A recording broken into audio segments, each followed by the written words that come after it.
বাৰে বাৰে আমাৰ অসমীয়া যুৱকক যিকোনো প্ৰকাৰে থানাৰ ভিতৰতে হওক বা গুলিয়েই হওক কেনেকৈ মৃত্যু হ'ব পাৰে। আজি যদি আমি মহানন্দ কলিতাৰ ঘটনাটো চাব যাওঁ যে মহানন্দ কলিতাক এজন শিক্ষিত ল'ৰা আছিলে, তেখেতে এটা ইণ্ডাষ্ট্ৰীত তেখেতে কাম কৰিছিলে, লেবাৰ কাম কৰিছিলে আৰু সেই ল'ৰাজনক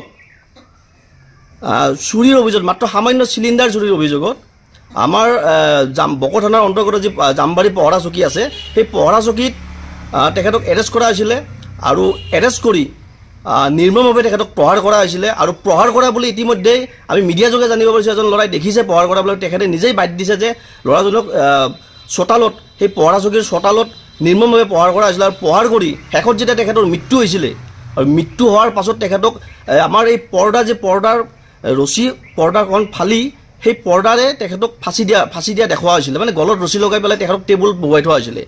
আমি হিমন্ত বিশ্ব শৰ্মাই ক'ব বিচাৰিছোঁ যে আপুনি আপোনাৰ পুলিচ বাহিনীক আমাৰ অসমীয়া যুৱকবিলাকক মাৰিবলৈ আপুনি এৰি দিছে নেকি? আমি হিমন্ত বিশ্ব শৰ্মাক প্ৰশ্ন কৰিব বিচাৰিছোঁ।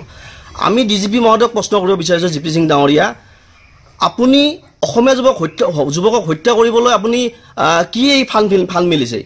আমি অনতিবিলম্বে ছাত্ৰমুক্ত সংগ্ৰামীতে ক'ব বিচাৰিছোঁ যে এই যি হত্যাকাণ্ড, এই হত্যাকাণ্ড যিসকল জড়িত আছিলে, যিসকল পুলিচ জোৱান জড়িত আছিলে, আমি জানিব পাৰিছোঁ যে এজন বিহাৰী আৰক্ষী জোৱান জড়িত আছে। তেখেত অসম পুলিচত চাকৰি কৰে, তেখেতে বিহাৰৰ হয়, তেখেতে অসম পুলিচত কেনেকৈ চাকৰি কৰে? প্ৰথম 1 নম্বৰ প্ৰশ্ন আমাৰ। 2 নম্বৰ প্ৰশ্ন, তেখেতে বিহাৰী আৰক্ষী জোৱান এজনে অসমীয়া যুৱক তেখেতে হত্যা কৰিবলৈ থানাৰ ভিতৰত তেখেতে ক'ত অধিকাৰ পালে? তেখেতক কোনখন আইনে অধিকাৰ দিলে? আমি ছাত্ৰমুক্ত সংগ্ৰামীতে প্ৰশ্ন কৰিব বিচাৰিছোঁ। আৰু অনতিবিলম্বে আমি ক'ব বিচাৰিছোঁ যে এই যে হত্যাকাণ্ড, এই হত্যাকাণ্ড অনতিবিলম্বে এক তদন্ত হওক, উচিত পৰ্যায়ৰ এক দণ্ডাধীশ পৰ্যায়ৰ তদন্ত হওক আৰু তদন্তৰ জৰিয়তে দোষীক শাস্তিৰ ব্যৱস্থা কৰক। লগতে এই যে আমাৰ মহানন্দ কলিতাৰ যি পত্নী আছে, এই পত্নীক এজন শিক্ষিত ছোৱালী হয়, তেখেতক শিক্ষাৰ মৰ্যাদাৰে তেখেতক এটা সংস্থাপনৰ ব্যৱস্থা কৰি দিয়ক। আমি জানিব পাৰিছোঁ যে মহানন্দ কলিতাৰ যি এজন সৰু বাচ্চা আছে, 5 বছৰ বয়সৰ এজন বাচ্চা আছে, তেখেতৰ গোটেই জীৱনটো পৰি আছে। তেখেতক এতিয়া কোনে চাব? মহানন্দ কলিতাৰ মাতৃ আছে, মাতৃক কোনে চাব এতিয়া? মহানন্দ কলিতাৰ পত্নী আছে, পত্নীক কোনে চাব এতিয়া? এই প্ৰশ্নবিলাক এতিয়া আমাৰ মাজত আহিছে আৰু আমি এতিয়া দেখিবলৈ পাইছোঁ যে অসমৰ যুৱকসকল, অসমৰ যুৱতীসকল এতিয়া মুক্তমনে অসমত ঘূৰিব নোৱাৰা হৈছে। এই কথাটোৱে ডাঙৰ কথা হৈছে যে আমাৰ হাতত কৰ্মসংস্থাপন নাই।